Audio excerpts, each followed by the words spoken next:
വളരെ വിനയത്തോടുകൂടി നിങ്ങളെല്ലാവരെയും ഈ ആരാധനയിലേക്ക് സ്വാഗതം ചെയ്യുന്നു. ഈ ആരാധനയിൽ ഓരോ ഭാഗങ്ങളും ഏറ്റെടുത്ത് നടത്തുന്ന പ്രിയപ്പെട്ടവരെ ദൈവം ആശീർവദിക്കട്ടെ. ഈ ശബ്ദം കേൾക്കുന്നവരും കേൾപ്പിക്കപ്പെടുന്നവരും ദൈവവചനത്തിൽ വിശ്വസിക്കുന്നവരും ആരാധിക്കുന്നവരും എല്ലാം അനുഗ്രഹിക്കപ്പെട്ടവരായി തീരട്ടെ എന്ന് ദൈവത്തിൻ്റെ നാമത്തിൽ ഞാൻ പ്രാർത്ഥിച്ച് നിങ്ങളെ സമർപ്പിക്കുന്നു. നമുക്ക് ദൈവത്തെ ആരാധിക്കാം.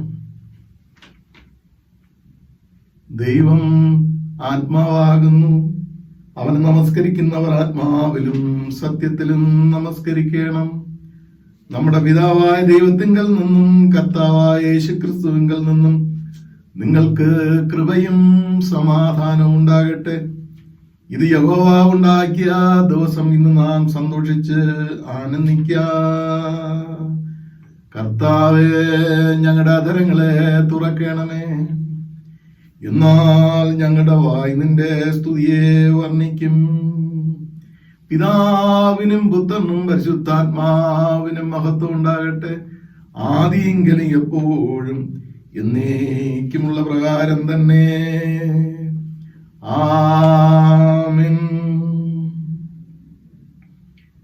നിന്റെ ശക്തിയാലും ജ്ഞാനത്താലും സകലത്തെയും സൃഷ്ടിക്കുകയും ഞങ്ങളുടെ രക്ഷിതാവായിരിക്കാൻ നിന്റെ പുത്രനെ ഞങ്ങൾക്ക് നൽകുവാൻ തക്കോണം ലോകത്തെ സ്നേഹിക്കുകയും ചെയ്ത പിതാവായ ദൈവമേ, അങ്ങേക്ക് സ്തുതി ഉണ്ടാകട്ടെ. പാപമൊഴികെ സർവത്തിലും ഞങ്ങൾക്ക് തുല്യമായി തീർന്നവനും ഞങ്ങളുടെ അതിക്രമങ്ങൾ നിമിത്തം മരണത്തിന് ഏൽപ്പിക്കപ്പെടുകയും ഞങ്ങളുടെ നീതീകരണത്തിനായി ഉയർപ്പിക്കപ്പെടുകയും ചെയ്ത പുത്രനായ ദൈവമേ, അങ്ങേക്ക് സ്തുതി ഉണ്ടാകട്ടെ. സകല സത്യത്തിൽ ഞങ്ങളെ വഴി നടത്തുകയും ദൈവസ്നേഹം ഞങ്ങളുടെ ഹൃദയങ്ങളിൽ പകരുകയും ചെയ്യുന്ന പരിശുദ്ധാത്മാവായ ദൈവമേ, അങ്ങേക്ക് സ്തുതി ഉണ്ടാകട്ടെ. പിതാവും പുത്രനും പരിശുദ്ധാത്മാവുമായ ദൈവമേ, അങ്ങേക്ക് സകല മഹത്വവും സ്തുതിയും എന്നും എന്നേക്കും ഉണ്ടാകട്ടെ. ആമേൻ. നമുക്ക് പ്രാർത്ഥിക്കാം. സർവശക്തനായ ദൈവമേ, ഞങ്ങളുടെ കർത്താവായ യേശുക്രിസ്തു മുഖാന്തരം ഞങ്ങളുടെ ആരാധനയും സ്തോത്രവും തിരുമുൻപാകെ അർപ്പിക്കുന്നതിനായി ഞങ്ങൾ നിന്റെ സന്നിധിയിലേക്ക് വന്നിരിക്കുന്നു. ഞങ്ങളുടെ പാപങ്ങളെ പരമാർത്ഥമായി ഏറ്റുപറയുന്നതിനും മറ്റുള്ളവർക്ക് ഞങ്ങൾക്കും വേണ്ടി പ്രാർത്ഥിക്കുന്നതിനും ഞങ്ങളെ സഹായിക്കണമേ. നിന്റെ പരിശുദ്ധവചനം ശ്രദ്ധയോടെ കേൾക്കുന്നതിനാൽ ഞങ്ങൾ നിന്റെ സ്നേഹത്തിന്റെ വലിപ്പത്തെ കൂടുതൽ യഥാർത്ഥമായി അറിയുകയും നിന്റെ കൃപാഫലങ്ങളെ ഞങ്ങളുടെ ജീവിതത്തിൽ തെളിയിച്ചു കാണിക്കുകയും ചെയ്യേണ്ടതിന് ഞങ്ങളുടെ കർത്താവായ യേശുക്രിസ്തു മൂലം കൃപ ചെയ്യണമേ. ആമേൻ. നമുക്ക് പാപമില്ല എന്ന് നാം പറയുന്നുവെങ്കിൽ നമ്മെ തന്നെ വഞ്ചിക്കുന്നു, സത്യം നമ്മിലില്ലാതെയായി. നമ്മുടെ പാപങ്ങളെ ഏറ്റുപറയുന്നുവെങ്കിൽ ദൈവം നമ്മോട് സകല പാപങ്ങളെ ക്ഷമിച്ച് സകല അനീതിയും പോക്കി നമ്മെ ശുദ്ധീകരിപ്പാൻ തക്കോണം വിശ്വസ്തനും നീതിമാനും ആകുന്നു. നമുക്ക് നമ്മുടെ പാപങ്ങളെ ഏറ്റുപറഞ്ഞ് പ്രാർത്ഥിക്കാം.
പാലിക്കും യേശുവേ,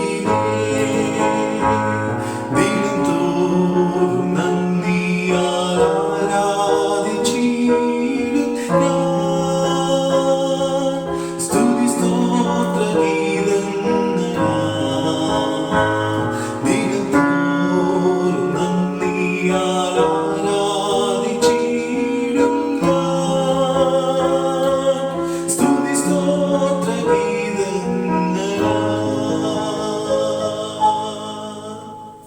നാലാമത്തെ പ്രാർത്ഥന. പിതാവും പുത്രനും പരിശുദ്ധാത്മാവുമായുള്ള സർവശക്തനായ ദൈവമേ, വിചാരത്തിലും വാക്കിലും ക്രിയയിലുമുള്ള ഞങ്ങളുടെ കഠിന കുറ്റനിമിത്തം ഞങ്ങൾ നിന്നോട് പാപം ചെയ്തിരിക്കുന്നു എന്ന് തിരുവൻപാകേറ്റ് പറയുന്നു.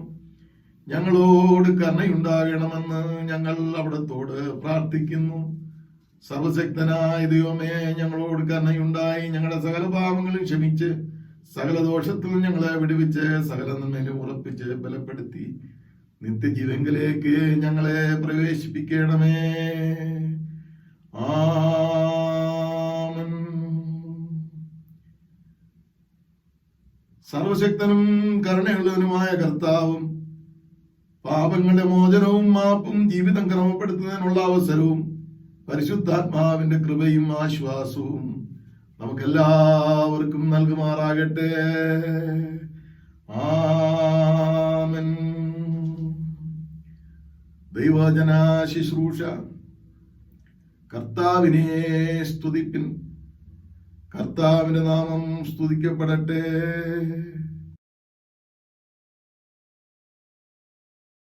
Psalms 23. The Lord is my shepherd, I lack nothing. He makes me lie down in green pastures. He leads me beside quiet waters. He refreshes my soul. He guides me along the right paths for his name's sake. Even though I walk through the valley of death, I will fear no evil, for you are with me. Your rod and your staff, they comfort me. Even though I walk through the darkest valley, I will fear no evil, for you are with me. Your rod and your staff, they comfort me. You prepare a table for me in the presence of my enemies. You anoint my head with oil, my cup overflows. Surely your goodness and love will be with me for all the days of my life, and I will dwell in the house of the Lord forever. Today's first lesson is taken from the book of Proverbs, chapter 8, verses 1 to 12. Wisdom's call. Does not wisdom call out? Does not understanding raise her voice? On the heights along the way where the paths meet, she takes her stand. Beside the gates leading into the city, at the entrances she cries aloud. To you, O men, I call out. I raise my voice to all mankind. You who are simple gain prudence. You who are foolish gain understanding. Listen, for I have worthy things to say. I open my lips to speak what is right. My mouth speaks what is true, for my lips detest wickedness. All the words of my mouth are just. None of them is crooked or perverse. To the discerning, all of them are right. They are faultless to those who have knowledge. Choose my instruction instead of silver, knowledge rather than choice gold. For wisdom is more precious than rubies, and nothing you desire can compare with her. I, wisdom, dwell together with prudence. I possess knowledge and discretion. Here ends the first lesson.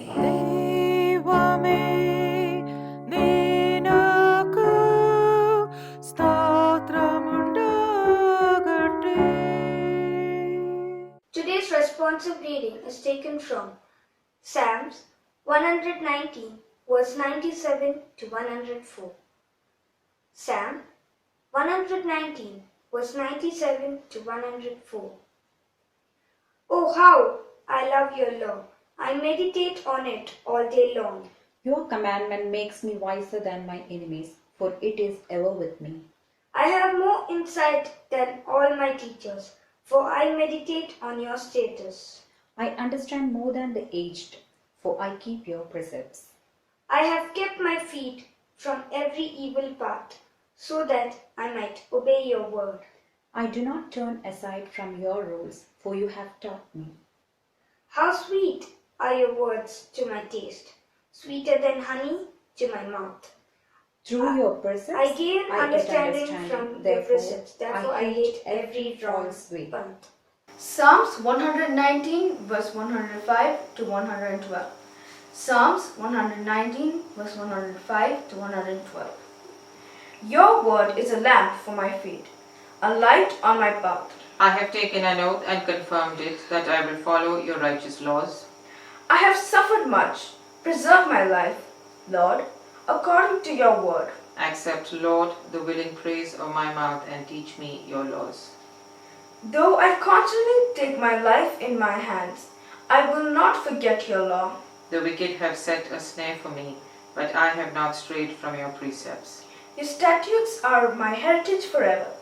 They are the joy of my heart. My heart is set on keeping your decrees to the very end. Glory be to the Father, and to the Son, and to the Holy Spirit. As it was in the beginning, is now, and ever shall be, world without end. Amen. Amen. ഇന്നത്തേക്ക് വായിപ്പാൻ നിശ്ചയിച്ചിരിക്കുന്ന രണ്ടാം പാഠവേദഭാഗം അപ്പോസ്തല പ്രവൃത്തികളുടെ പുസ്തകം 8-ാം അധ്യായം 26 മുതൽ 38 വരെയുള്ള ദൈവത്തിന്റെ വചനങ്ങളാകുന്നു. The Acts of Apostles, chapter 8, verses from 26 to 38. അനന്തരം കർത്താവിന്റെ ദൂതൻ ഫിലിപ്പോസിനോട്, നീ എഴുന്നേറ്റ് തെക്കോട്ട് യെരുശലേമിൽ നിന്ന് ഗസയ്ക്കുള്ള നിർജ്ജനമായ വഴിയിലേക്ക് പോക എന്ന് പറഞ്ഞു. അവൻ പുറപ്പെട്ടു ചെന്നപ്പോൾ കന്ദക്ക എന്ന എത്യോപ്യ രാജ്ഞിയുടെ ഒരു ഷണ്ണനും മഹാനും അവളുടെ സകല ഭണ്ഡാരത്തിനും മേൽ വിചാരകനുമായ ഒരു എത്യോപ്യനെ കണ്ടു. അവർ യെരുശലേമിൽ നമസ്കരിപ്പാൻ വന്നിട്ട് മടങ്ങിപ്പോകുകയിൽ തേരിലിരുന്ന് യെശയ്യാ പ്രവാചകന്റെ പുസ്തകം വായിക്കുകയായിരുന്നു. ആത്മാവ് ഫിലിപ്പോസിനോട്, നീ അടുത്തു ചെന്ന് തേരിനോട് ചേർന്ന് നടക്ക എന്ന് പറഞ്ഞു. ഫിലിപ്പോസ് ഓടി ചെല്ലുമ്പോൾ യെശയ്യാ പ്രവാചകന്റെ പുസ്തകം വായിക്കുന്നത് കേട്ടു. നീ വായിക്കുന്നത് ഗ്രഹിക്കുന്നുവോ എന്ന് ചോദിച്ചതിന്, ഒരുത്തൻ പൊരുൾ തിരിച്ചു തരാഞ്ഞാൽ എങ്ങനെ ഗ്രഹിക്കും എന്ന് അവൻ പറഞ്ഞു. ഫിലിപ്പോസ് കയറി തന്നോട് കൂടെ ഇരിക്കണം എന്ന് അപേക്ഷിച്ചു. തിരുവെഴുത്തിൽ അവൻ വായിച്ച ഭാഗമാവിത്. അറുക്കുവാനുള്ള ആടിനെ പോലെ അവനെ കൊണ്ടുപോയി. രോമം കത്തിരിക്കുന്നവന്റെ മുമ്പാകെ മിണ്ടാതിരിക്കുന്ന കുഞ്ഞാടിനെ പോലെ അവൻ വായി തുറക്കാതിരുന്നു. അവന്റെ താഴ്ചയിൽ അവന് ന്യായം കിട്ടാതെ പോയി. അവന്റെ തലമുറയെ ആർ വിവരിക്കും? ഭൂമിയിൽ നിന്ന് അവന്റെ ജീവനെ എടുത്തു കളയുന്നുവല്ലോ. ഷണ്ണൻ ഫിലിപ്പോസിനോട്, ഇത് പ്രവാചകൻ ആരെക്കുറിച്ച് പറയുന്നു?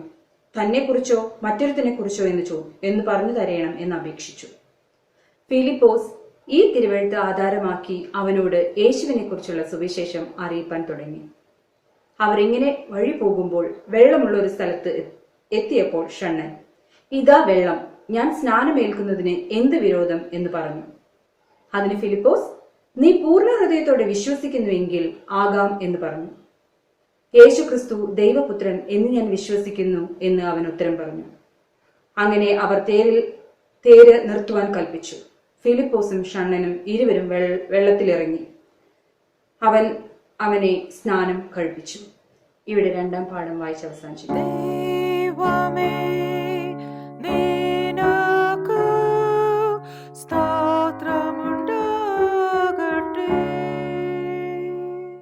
Matthew chapter 5 verse 3 to 11. Happy are those who know they are spiritually poor, the kingdom of heaven belongs to them. Happy are those who mourn, God will comfort them. Happy are those who are humble, they will receive what God has promised. Happy are those whose greatest desire is to do what God requires. God will satisfy them fully. Happy are those who are merciful to others. God will be merciful to them. Happy are those who are pure in heart. They will see God. Happy are those who work for peace. God will call them His children. Happy are those who are persecuted because they do what God requires. The kingdom of heaven belongs to them. Happy are those when people insult you and persecute you and tell you all sorts of evil lies because you are my follower.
ഇന്നത്തേക്ക് വായിപ്പാനുള്ള സുവിശേഷ വേദഭാഗം വിശുദ്ധ മർക്കോസ് എഴുതിയ സുവിശേഷം 6-ാം അധ്യായം 34 മുതൽ 44 വരെയുള്ള ദൈവവചനങ്ങൾ.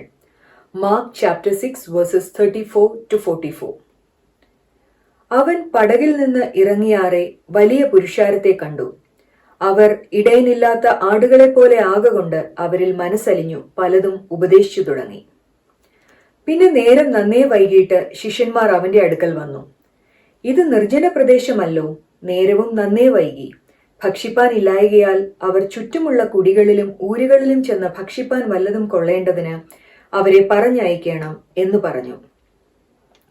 അവൻ അവരോട്, നിങ്ങൾ അവർക്ക് ഭക്ഷിപ്പാൻ കൊടുപ്പിൻ എന്ന് കൽപ്പിച്ചതിന്, ഞങ്ങൾ പോയി 200 വെള്ളിക്കാശിന് അപ്പം കൊണ്ടിട്ട് അവർക്ക് തിന്മാൻ കൊടുക്കയോ എന്ന് അവനോട് പറഞ്ഞു. അവൻ അവരോട്, നിങ്ങൾക്ക് എത്ര അപ്പം ഉണ്ട്, ചെന്ന് നോക്കുവിൻ എന്ന് പറഞ്ഞു. അവർ നോക്കിയിട്ട് 5 2 മീനും ഉണ്ട് എന്ന് പറഞ്ഞു. പിന്നെ അവൻ അവരോട് എല്ലാവരെയും പച്ചപ്പുല്ലിൽ പന്തി പന്തിയായി ഇരുത്തുവാൻ കൽപ്പിച്ചു. അവർ 100ഉം 50ഉം വീതം നിരനിരയായി ഇരുന്നു. അവൻ ആ 5 അപ്പവും 2 മീനും എടുത്തു. സ്വർഗത്തേക്ക് നോക്കി വാഴ്ത്തി അപ്പം നുറുക്കി അവർക്ക് വിളമ്പുവാൻ തന്റെ ശിഷ്യന്മാർക്ക് കൊടുത്തു. ആ 2 മീനും എല്ലാവർക്കും വിഭാഗിച്ചു കൊടുത്തു. എല്ലാവരും തിന്ന് തൃപ്തരായി. കഷ്ണങ്ങളും മീൻ നുറുക്കും 12 കൊട്ട നിറച്ചെടുത്തു. അപ്പം തിന്നവരോ 5000 പുരുഷന്മാർ ആയിരുന്നു. ഇങ്ങനെ സുവിശേഷ വേദഭാഗം വായിച്ചവസാനം.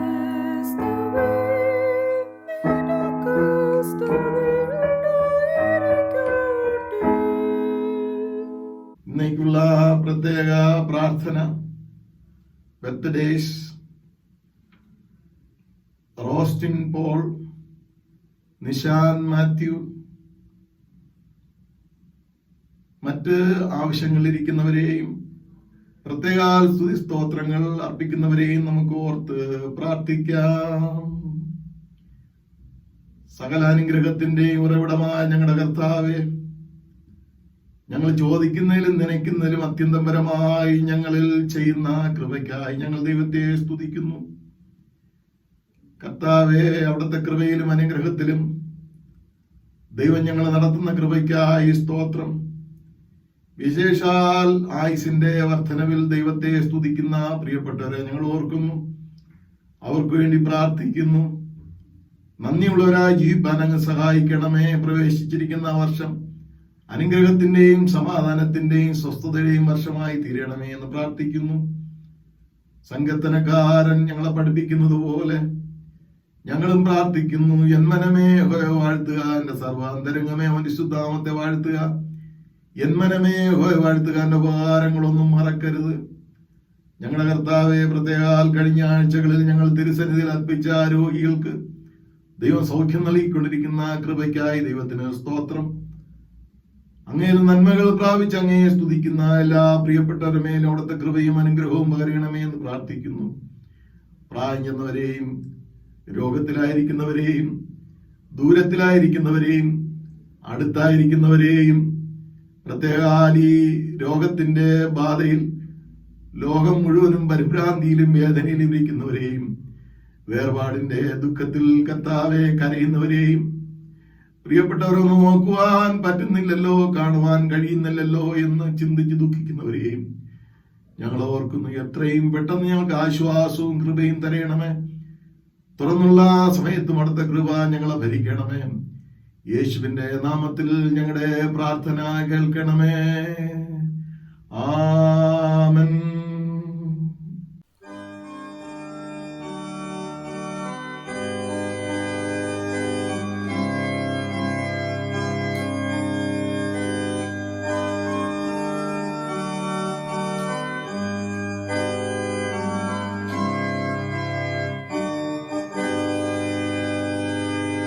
Hare Hare,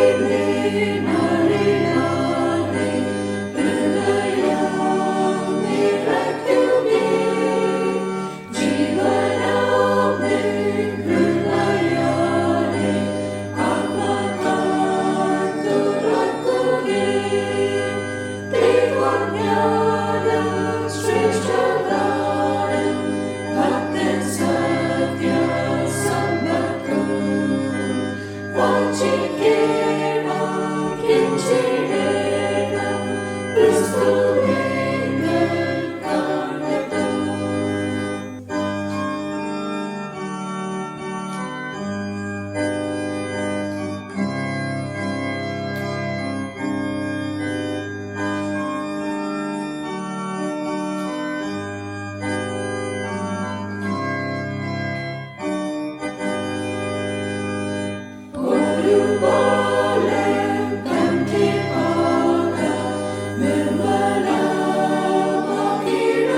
സകല ജ്ഞാനത്തിന്റെയും ഉറവിടമായ ഞങ്ങളുടെ കർത്താവേ, ജ്ഞാനം അങ്ങയിൽ നിന്നാണല്ലോ വരുന്നത്. അങ്ങ് നൽകിയിരിക്കുന്ന വിദ്യാഭ്യാസത്തിനും കരുതലിനും വളർച്ചയ്ക്കുമായി ഞങ്ങൾ ദൈവത്തെ സ്തുതിക്കുന്നു. എല്ലാ അധ്യാപകരെയും വിദ്യാർത്ഥികളെയും പ്രത്യേകിച്ച് ഈ ശുശ്രൂഷയിൽ ഏർപ്പെട്ടിരിക്കുന്നവരെയും അങ്ങ് ആശീർവദിക്കണമേ. ഞങ്ങളെ ചിന്തകളെ വളർത്തണമേ. യേശുവിന്റെ നാമത്തിൽ ഞങ്ങളുടെ പ്രാർത്ഥന കേൾക്കണമേ. ആമേൻ. ഇന്ന് നമ്മൾ ചിന്തിക്കേണ്ടതായ വിഷയം ടീച്ചേഴ്സ് ഏജന്റ്സ് ഓഫ് ലിബറേഷൻ, അതായത് അധ്യാപകർ വിമോചനത്തിന്റെ വക്താക്കൾ എന്ന ചിന്ത ആസ്പദമാക്കിയാണ്. പ്രസംഗത്തിന് മുമ്പായി തന്നെ എല്ലാ അധ്യാപകരെയും, പ്രത്യേകിച്ച് ഈ ശുശ്രൂഷയിൽ ഏർപ്പെട്ടിരിക്കുന്ന എല്ലാ വ്യക്തികളെയും ഓർത്ത് ഞാൻ ദൈവത്തിന് സ്തോത്രം പറയുന്നു. അതോടൊപ്പം തന്നെ നമ്മളെ സൺഡേ സ്കൂൾ അധ്യാപകരെ പ്രത്യേക ദൈവം അനുഗ്രഹിക്കട്ടെ, ആശീർവദിക്കട്ടെ എന്ന് പ്രാർത്ഥിക്കുന്നു. തീർച്ചയായും അധ്യാപകർ വിമോചനത്തിന്റെ വക്താക്കൾ തന്നെയാണ്. ഇന്ന് ഞാൻ പങ്കുവയ്ക്കുന്ന വിഷയം ക്രിസ്തീയ വിദ്യാഭ്യാസം പ്രധാനമായും, അതുപോലെ സെക്കുലർ വിദ്യാഭ്യാസം ഭാഗികമായും ചിന്തിക്കാൻ ആഗ്രഹിക്കുന്നു. നമുക്കെല്ലാവർക്കും അറിയാം, പഴയ കാലഘട്ടങ്ങളിൽ മത പഠനത്തോടൊപ്പമായിരുന്നു മറ്റ് വിദ്യാഭ്യാസവും നൽകിയിരുന്നത്. മതം പ്രധാനമായിരുന്നു. അതുപോലെ തന്നെ ഈ പ്രസംഗം ഞാൻ പറയുമ്പോൾ നമ്മളെല്ലാവരും അധ്യാപകരും അതുപോലെ തന്നെ നമ്മളെല്ലാവരും വിദ്യാർത്ഥികളുമാണ്. ഒരു ക്രിസ്തീയ ചിന്ത അനുസരിച്ച് നമ്മളെല്ലാവരും പഠിക്കേണ്ടവരാണ്. മരണം വരെ നമ്മളെ പഠനം തുടർന്നു പോകുന്നു. ഒരു ആപ്തവാക്യം ഇങ്ങനെയാണ്: പഠിക്കണം നാം ഓരോന്നും ബാല്യം തൊട്ട് നിരന്തരം, പഠിത്തം മതിയാക്കിയിടാം പ്രാണന്മേനി വിടുന്ന നാൾ. മരിക്കുന്നതുവരെ പഠിക്കണം, മരിച്ചതിന് ശേഷം മാത്രമേ പഠിത്തം മതിയാക്കുവാൻ കഴിയുള്ളൂ എന്നാണ് ആ സൂക്തത്തിന്റെ സാരം. നിരേരി എന്ന് പറയുന്ന ഒരു എഡ്യൂക്കേഷണലിസ്റ്റ്, അദ്ദേഹം ഇതിന് വിദ്യാഭ്യാസത്തിനെ കുറിച്ച് ഒരു ഡെഫിനിഷൻ നൽകിയിട്ടുണ്ട്. അതിന്റെ ട്രാൻസ്ലേഷൻ ഇങ്ങനെയാണ്: വിദ്യാഭ്യാസം എന്ന് പറയുന്നത് സമ്പൂർണമായ വിമോചനമാണ്. ശാരീരികം, മാനസികം, സാംസ്കാരികം, സാമ്പത്തികം, ബൗദ്ധികം, ആത്മീയം, ഈ എല്ലാ തലങ്ങളിലുള്ള മോചനമാണ് വിദ്യാഭ്യാസം കൊണ്ട് ഉദ്ദേശിക്കുന്നത്. Liberation is the process of freeing someone or something from another context. വേണമെങ്കിൽ നമുക്ക് ഇങ്ങനെ ഡെഫിനിഷൻ പറയാം: ഇരുട്ടിൽ നിന്ന് പ്രകാശത്തിലേക്കുള്ള, അന്ധകാരത്തിൽ നിന്ന് വെളിച്ചത്തിലേക്കുള്ള ഒരു പ്രയാണമാണ് വിദ്യാഭ്യാസം. വിദ്യാഭ്യാസം എന്ന പദം വേദപുസ്തകത്തിൽ നേരിട്ട് പറയുന്നില്ല എങ്കിൽ തന്നെയും അതിന് പൂരകമായ പദങ്ങൾ ധാരാളം വേദപുസ്തകത്തിലുണ്ട്. ഉപദേശം, ശാസനം, അഭ്യാസനം, പ്രബോധനം, ബോധം വരുത്തൽ, പ്രചോദനം, പഠനം, പരിശീലനം തുടങ്ങിയവ. Teaching, training, preaching, inspiring, guiding, advocating, correcting, etcetera. ഇത് പുസ്തകം നമ്മൾ വായിക്കുമ്പോൾ പ്രത്യേകിച്ച് തീമത്യോസിന്റെ ലേഖനങ്ങളും, അതുപോലെ യോഹന്നാൻ സുവിശേഷം 14 അധ്യായം 26, 16-13, മത്തായി സുവിശേഷം 11-29, ഇങ്ങനെ ഈ ഭാഗങ്ങളെല്ലാം ഈ പദങ്ങൾ രേഖപ്പെടുത്തിയിട്ടുണ്ട്. എന്താണ് വിദ്യാഭ്യാസം? ഒരു എഡ്യൂക്കേഷണലിസ്റ്റ് ഡോക്ടർ UR അനന്തമൂർത്തി അദ്ദേഹം ഇതിനെക്കുറിച്ച് ഡെഫിനിഷൻ നൽകിയിട്ടുണ്ട്. ഇത് ക്രിസ്തീയ വിദ്യാഭ്യാസത്തിനും അതുപോലെ തന്നെ സെക്കുലർ വിദ്യാഭ്യാസത്തിനും ചേർന്നതായ ഡെഫിനിഷനാണ്. അദ്ദേഹം പറയുന്നു, എഡ്യൂക്കേഷൻ പ്രൊവൈഡ്സ് എനോർമസ് പവർ, ഉത്തമമായ ശക്തി, ഉത്തമമായ അറിവ് പ്രദാനം ചെയ്യുന്ന ഒന്നാണ് വിദ്യാഭ്യാസം എന്ന് പറയുന്നത്. പാറമേൽ വീട് പണിത മനുഷ്യന് തുല്യമാക്കി തീർക്കുന്ന ആ ശക്തി ലഭ്യമാകുന്ന ഒരനുഭവം എന്ന് നമുക്ക് ചിന്തിക്കാം. Education promotes social responsibility. പലപ്പോഴും പറയാം എഡ്യൂക്കേഷൻ എനിക്ക് ജോലി കിട്ടാനാണ്, അല്ലെങ്കിൽ എൻ്റെ കുടുംബത്തിനാണ് എന്ന് നമ്മൾ ചിന്തിക്കുന്നു. പക്ഷെ എൻ്റെ ഡെഫിനിഷൻ എങ്ങനെയല്ല, സാമൂഹികമായ പ്രതിബദ്ധത ഉറപ്പുവരുത്തുന്നതാണ് വിദ്യാഭ്യാസം. മാത്രമല്ല വിദ്യാഭ്യാസം, എഡ്യൂക്കേഷൻ ബ്രിങ്സ് ഹ്യൂമിലിറ്റി, താഴ്മയുണ്ടാക്കുന്നു. പിന്നെ ഡിസേൺമെന്റ് ആൻഡ് പെർസീവറൻസ്, തിരിച്ചറിവ്, വിവേകം, ബോധം ഇവ പ്രദാനം ചെയ്യുന്നതാണ് വിദ്യാഭ്യാസത്തിന്റെ ഉദ്ദേശം. വീണ്ടും പറയുന്ന education which combines the body, mind and soul together, ശരീരത്തെയും മനസ്സിനെയും ആത്മാവിനെയും യോജിപ്പിക്കുന്നതാണ്. ഇത് ഏതെങ്കിലും ഒന്ന് തെറ്റിയാൽ ഡിസോർഡറായി മാറും. അതാണ് വിദ്യാഭ്യാസം എന്ന് പറയുന്നത്. സെക്കുലർ വിദ്യാഭ്യാസത്തിനും ക്രിസ്തീയ വിദ്യാഭ്യാസത്തിനും തമ്മിൽ 1-2 വ്യത്യാസം മാത്രമേ ഉള്ളൂ. എഴുത്തുകാർ പറയുന്നത്, in secular education teacher is to be authentic and he or she must know more than enough. Secular വിദ്യാഭ്യാസത്തിന് അധ്യാപകന് അല്ലെങ്കിൽ അധ്യാപികയ്ക്ക് വളരെ കൂടുതലായ അറിവ് ആവശ്യമാണ്. എന്നാൽ ക്രിസ്തീയ വിദ്യാഭ്യാസത്തിൽ, but in Christian education teacher is to be a sign board, a guide to reach the goal. അധ്യാപകൻ അല്ലെങ്കിൽ അധ്യാപിക എന്ന് പറയുന്നത് ഒരു ചൂണ്ടുപലകയാണ്. ലക്ഷ്യത്തിലേക്ക് സഞ്ചരിക്കുവാൻ വിദ്യാർത്ഥിയെ പ്രോത്സാഹിപ്പിക്കുന്ന, പ്രേരിപ്പിക്കുന്ന, കാണിച്ചു കൊടുക്കുന്ന ഒരു ചൂണ്ടുപലകയാണ് സൺഡേ സ്കൂൾ അധ്യാപിക അല്ലെങ്കിൽ സൺഡേ സ്കൂൾ അധ്യാപകൻ. ഇതാണ് വഴി, ഇതിലേ സഞ്ചരിക്കുക.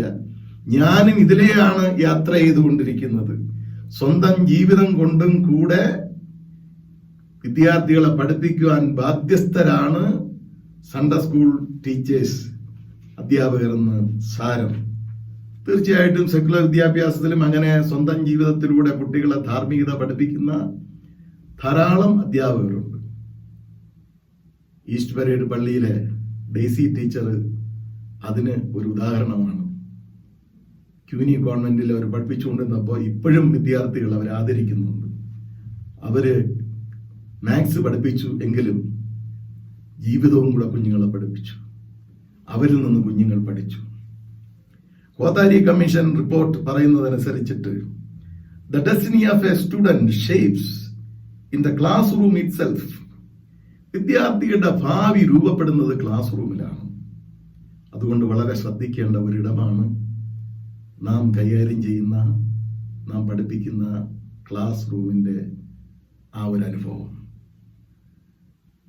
ക്രിസ്തീയ വിദ്യാഭ്യാസത്തിൽ ഒരു വ്യക്തി യേശു എന്ന വ്യക്തിത്വത്തിലേക്ക് വളരുന്നു. ദൈവത്തിന്റെ വചനമനുസരിച്ചിട്ട് വിദ്യാഭ്യാസത്തിന് ക്രിസ്തീയമായാലും സെക്കുലർ ആയാലും 2 കാര്യങ്ങൾ പ്രധാനമാണ്. ദൈവത്തിന്റെ വചനം പറയുന്നു, യേശുവോ ജ്ഞാനത്തിലും വളർച്ചയിലും ദൈവത്തിന്റെയും മനുഷ്യരുടെയും കൃപയിൽ വളർന്നു വന്നു. ദൈവത്തിന്റെ കൃപ, മനുഷ്യരുടെ കൃപ. നമുക്കൊരു കൃപ മാത്രം മതി എന്ന് പറയാൻ സാധിക്കില്ല. യേശു നമുക്കതിന് ഉദാഹരണമാണ്. ലൂക്കോസ് സുവിശേഷം 2:52 ലൂക്കോസ് 1:80 പറയുന്നു, പൈതൽ വളർന്നു, ആത്മാവിൽ ബലപ്പെട്ടു. സ്നാപയോഹന്നാനെ കുറിച്ച് പറയുകയാണ്.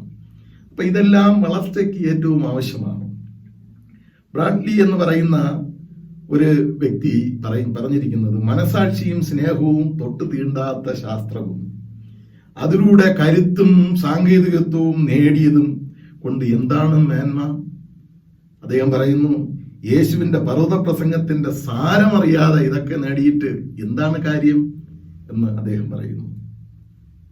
ഇനി നമ്മൾ ഈ വിദ്യാഭ്യാസത്തെ കുറിച്ച് പഠിക്കുമ്പോൾ ജാതി, മത, വർഗ, വർണ്ണ, ലിംഗ അധിഷ്ഠിതമായ വിദ്യാഭ്യാസത്തിന്റെ ചട്ടക്കൂടുകളെ തകർത്ത് വളരെ ലിബറലായ നിലയിൽ എല്ലാവർക്കും വിദ്യാഭ്യാസം നൽകുവാനായി ശ്രമിച്ചത് ക്രിസ്ത്യൻ മിഷണറിമാരാണ്. യേശു ക്രിസ്തുവിലൂടെ ലോകത്തിന് ലഭ്യമായ പ്രകാശമാണ്. കേരളത്തിന്റെ ചരിത്രം, ഇന്ത്യയുടെ ചരിത്രം പഠിക്കുമ്പോൾ അച്ചടിയന്ത്രം ഇതൊക്കെ കണ്ടുപിടിച്ചത്, പഠിപ്പിച്ചത്, പള്ളിയിലുള്ളവരെയും അല്ലാത്തവരെയും വിദ്യാഭ്യാസം നൽകിയത് ഈ ക്രിസ്തീയ മിഷണറിമാരുടെ പ്രവർത്തനമാണ്. അതെല്ലാവരും അംഗീകരിക്കേണ്ടതായിട്ട് വരും. ദ സൈക്ലോപീഡിയ ഓഫ് എഡ്യൂക്കേഷൻ അതിൽ പറയുന്നത്, ജാതി അനുസരിച്ചുള്ള വിദ്യാഭ്യാസവും അതനുസരിച്ചുള്ള തൊഴിലും കലകളും പാരമ്പര്യ അടിസ്ഥാനത്തിൽ നിന്ന് താല്പര്യമുള്ളവരിലേക്ക് എത്തിയത് ഭാഷയും അക്ഷരവും മാത്രം പഠിച്ചത് കൊണ്ടല്ല. തൊഴിലധിഷ്ഠിതമായ വിദ്യാഭ്യാസം മിഷണറിമാർ നൽകിയത് കൊണ്ടാണ് വിമോചനത്തിന്റെ അല്ലെങ്കിൽ മോചനത്തിന്റെ അലയടികൾ സമൂഹത്തിൽ സൃഷ്ടിക്കുവാൻ സാധിച്ചതെന്ന് രേഖപ്പെടുത്തിയിരിക്കുന്നു. നമുക്കറിയാം, ഒരു കാലത്ത് മതം തീരുമാനിക്കും നാം ആരായി തീരണമെന്ന്. ജാതിയാണ് തീരുമാനിക്കുന്നത് വിദ്യാഭ്യാസം. ജാതി പറയും ഇവന് വിദ്യാഭ്യാസം നേടാൻ യോഗ്യനാണോ എന്നുള്ളത്. എന്നാൽ അവിടെ ശ്ലോകങ്ങളിലൂടെയും പദ്യങ്ങളിലൂടെയും വിദ്യാർത്ഥികൾ പഠിച്ച് അറിവ് നേടിയിരുന്നു, ഗുരുവിനോടൊപ്പം താമസിച്ചിരുന്നു, ഗുരുവിനെ അനുസരിച്ചിരുന്നു, ഗുരുവിന് ദാസനായിരുന്നു. ഗുരുവിന്റെ വാക്കുകൾ ഫൈനൽ, അതായത് ഗുരുവിന് എതിരായിട്ട് വേറൊരു ചോദ്യവുമില്ല. അങ്ങനെ ഒരു സമ്പ്രദായം ലോകത്തിൽ നിലവിലുണ്ടായിരുന്നു, ഇന്ത്യയിൽ നിലവിലുണ്ടായിരുന്നു. എന്നാൽ ബുദ്ധമതത്തിന്റെയും ജൈനമതത്തിന്റെയും ആവിർഭാവവും മിഷണറിമാരുടെ വരവും ഒക്കെ വിദ്യാഭ്യാസത്തിന്റെ മേഖലയിൽ ഒരു വിപ്ലവം സൃഷ്ടിച്ചു, പരിവർത്തനം സൃഷ്ടിച്ചു എന്ന് നമ്മൾ ചരിത്രത്തിലൂടെ മനസ്സിലാക്കുന്നു. സ്ത്രീ വിദ്യാഭ്യാസവും പ്രാചീന കാലത്ത് ഭാഗികമായി പ്രോത്സാഹിപ്പിച്ചു എങ്കിലും കാലക്രമേണ ആ സ്വാതന്ത്ര്യം ഇല്ലാതായി. സ്ത്രീ ബാല്യത്തിൽ അവൾ പിതാവിനെയും യുവത്വത്തിൽ ഭർത്താവിനെയും വിധവയായിരിക്കുമ്പോൾ പുത്രനെയും ആശ്രയിച്ച് കഴിയണമെന്നുള്ള ഒരു നിബന്ധന ഉണ്ടായിരുന്നു. ഒരുപാട് തടസ്സങ്ങളുണ്ടായി. ആധ്യാത്മിക മൂല്യങ്ങളെ അവഗണിച്ചുകൊണ്ട് ഒരു രാജ്യത്തിനും വളരാൻ കഴിയയില്ല എന്നുള്ളത് ഹിറ്റ്ലർ നടത്തിയ വിദ്യാഭ്യാസ സമ്പ്രദായത്തിൽ നിന്ന് നമുക്ക് മനസ്സിലാക്കാൻ സാധിക്കുന്നു. ആ രാജ്യമാകെ തകർന്നുപോയി. ഇപ്പൊ മൂല്യത ആധ്യാത്മികത ഏറ്റവും പ്രധാനപ്പെട്ട ഒന്നാണ്. അതുകൊണ്ടാണ് R.D. ബോക്സ്ഡിക് പറയുന്നത്, അറിവ് മാത്രം പോരാ, നമ്മുടെ അറിവിന്റെ നങ്കൂരം ധാർമ്മികതയിൽ, മൊറാലിറ്റിയിൽ അടിസ്ഥാനം അല്ല എങ്കിൽ അന്തിമ ഫലം ധൂളിയും ചാരവുമായിരിക്കും. മനുഷ്യന്റെ ഇന്നുള്ള ശത്രു ശാസ്ത്രമല്ല, അവന്റെ ധാർമ്മികമായ അധപ്പതനമാണ്. എത്ര വിദ്യാഭ്യാസം നേടിയാലും ധാർമ്മികത അധപ്പതിച്ചു പോയാൽ ഇല്ല എങ്കിൽ അതുകൊണ്ട് ഒരു പ്രയോജനവുമില്ല എന്നുള്ളതാണ് അദ്ദേഹം പറഞ്ഞതിന്റെ സാരം. പഴയ നിയമ പാരമ്പര്യങ്ങളിൽ കുഞ്ഞുങ്ങൾ മാതാപിതാക്കളിൽ നിന്ന് പരിശീലനം നേടിയിരുന്നു, തൊഴിലും അഭ്യസിച്ചിരുന്നു. കൃഷി ചെയ്യുക, ഇഷ്ടിക ഉണ്ടാക്കുക, മൺപാത്രങ്ങൾ ഉണ്ടാക്കുക, തച്ചപ്പണി ചെയ്യുക, കൊത്തുപണി ചെയ്യുക, അതുപോലെ തന്നെ കന്നുകാലി വളർത്തുക, ഇങ്ങനെയുള്ള ധാരാളം കാര്യങ്ങളിൽ കുഞ്ഞുങ്ങൾ തന്നെ ആവുന്ന രീതിയിൽ മാതാപിതാക്കളുമായി സഹകരിച്ചിരുന്നു. തയ്യൽ, ഇതുപോലുള്ള പല കാര്യങ്ങളും കുഞ്ഞുങ്ങൾ പഠിച്ചിരുന്നു. മാത്രമല്ല, വിശ്വാസത്തിന്റെ സംഗതികളെല്ലാം പഴയ നിയമചിന്ത അനുസരിച്ച് അപ്പൻ മക്കളോട് തന്റെ വിശ്വസ്തത അറിയിക്കും. വാക്കുരൂപത്തിൽ, അതായത് വായ്മൊഴി പാരമ്പര്യത്തിൽ ധാർമ്മികതയെ മക്കൾക്ക് ചുരുക്കമായി പറഞ്ഞു കൊടുക്കും. സങ്കീർത്തനം 78 വായിക്കുമ്പോൾ നമുക്ക് കാണാൻ സാധിക്കും. യെശയ്യാ 38:19, ആവർത്തനം 6:7. അങ്ങനെ സംസ്കാരത്തിന്റെ ആദ്യ പാഠങ്ങൾ ഭവനത്തിൽ നിന്നാണ് കുട്ടികൾ പഠിച്ചിരുന്നത്. ഒരു ശ്ലോകം ഇങ്ങനെ പറയുന്നുണ്ട്: ചെറുപ്പകാലങ്ങളിലുള്ള ശീലം മറക്കുമോ മനുഷ്യനുള്ള കാലം, കാരാസ്കരത്തിൻ ഗുരുപാലിലിട്ടാൽ കാലാന്തര കയ്പ് ശമിപ്പതുണ്ടോ. ഒരു കൊച്ചിന് അത് കുഞ്ഞായിരിക്കുമ്പോ കാഞ്ഞിരത്തിന്റെ കയ്പ് ചേർത്ത് പാല് കൊടുത്താൽ അത് എത്ര വലുതായാലും ആ കുഞ്ഞിന്റെ നാവിൽ ആ രുചി വരും എന്നാണ് ഈ പാട്ടുകാരൻ പറയുന്നത്. അതുകൊണ്ട് ഇത് കൊടുക്കണമെന്നുള്ളതല്ല, ചെറുപ്പകാലത്തുള്ള പരിശീലനം വളരെ പ്രയോജനപ്പെട്ട ഒന്നാണ് എന്ന് നാം മനസ്സിലാക്കുന്നു. ഒരിക്കലൊരു കുഞ്ഞ് അമ്മയുടെ മാറിലിരുന്ന് പറയുകയാണ്, ഒരു ചെടിയില് ഇങ്ങനെ നിന്ന് പൂമ്പാറ്റ ഇങ്ങനെ പറന്നുകൊണ്ടിരുന്നപ്പോ കുഞ്ഞ് പറയുകയാണ്, ഒരു പദ്യരൂപത്തിൽ ഒരു കവി രേഖപ്പെടുത്തിയിട്ടുണ്ട്: ഈ വല്ലിയിൽ നിന്നു ചെമ്മേ പൂക്കൾ പോകുന്നീതാ പറന്നമ്മേ. കുട്ടി പറയുകയാണ്, ഈ പോകുന്നതെല്ലാം പൂക്കളാണ്, പറന്നു പോകുന്നതെല്ലാം. അപ്പൊ അമ്മ പറയുന്നു, തെറ്റി നീനക്കുണ്ണി ചൊല്ലാന്നൽ പൂമ്പാറ്റകളല്ലേ ഇതെല്ലാം. മക്കളെ, നിനക്ക് തെറ്റിപ്പോയി. ഇത് പൂക്കൾ അവിടെ നിൽക്കുകയാണ്, അതിൽ നിന്ന് തേൻ പിടിക്കാൻ വന്ന പൂമ്പാറ്റകളാണ് ഈ പറന്നു പോകുന്നത്. ഇങ്ങനെയുള്ള തിരുത്തലിലൂടെ സംസ്കാരം ആരംഭിക്കുന്നത് ഭവനത്തിൽ നിന്നാണ്. ഇപ്പൊ ഭവനം നമ്മൾ വളരെ സൂക്ഷിക്കണം. നമുക്ക് വിദ്യാഭ്യാസത്തിന്റെ, അതായത് ആകെയുള്ള വിദ്യാഭ്യാസത്തിന്റെ 4/1 ഭവനത്തിലും 4/1 അധ്യാപകരും പുസ്തകങ്ങളും, ഇന്ന് മോഡേൺ മീഡിയയോടെ നമുക്ക് ചേർക്കാം, 4/1 സമൂഹവും സ്നേഹിതന്മാരും, 4/1 പിന്നെ ക്രമാൽ യുക്തി കൊണ്ടും പ്രായോഗിക അനുഭവം കൊണ്ടും വന്നു ചേരുന്നു എന്നുള്ളതാണ്. 4/1 ഭവനം, 4/1 സ്കൂള്, പുസ്തകങ്ങൾ, മീഡിയ, 4/1 സമൂഹം, സ്നേഹിതന്മാർ, 4/1 ഇടപെടുന്ന ചുറ്റുപാട്, യുക്തി, പ്രായോഗിക അനുഭവങ്ങൾ. ഇവയാലുമാണ് നമ്മുടെ ബുദ്ധി, നമ്മുടെ വിദ്യാഭ്യാസം, നമ്മുടെ ജ്ഞാനം ഇതെല്ലാം ഉരുത്തിരിയുന്നതെന്നാണ് ഈ പറഞ്ഞതിൻ്റെ സാരം. വിദ്യ വളരെ പ്രധാനപ്പെട്ട ഒന്നാണ്. നമ്മൾ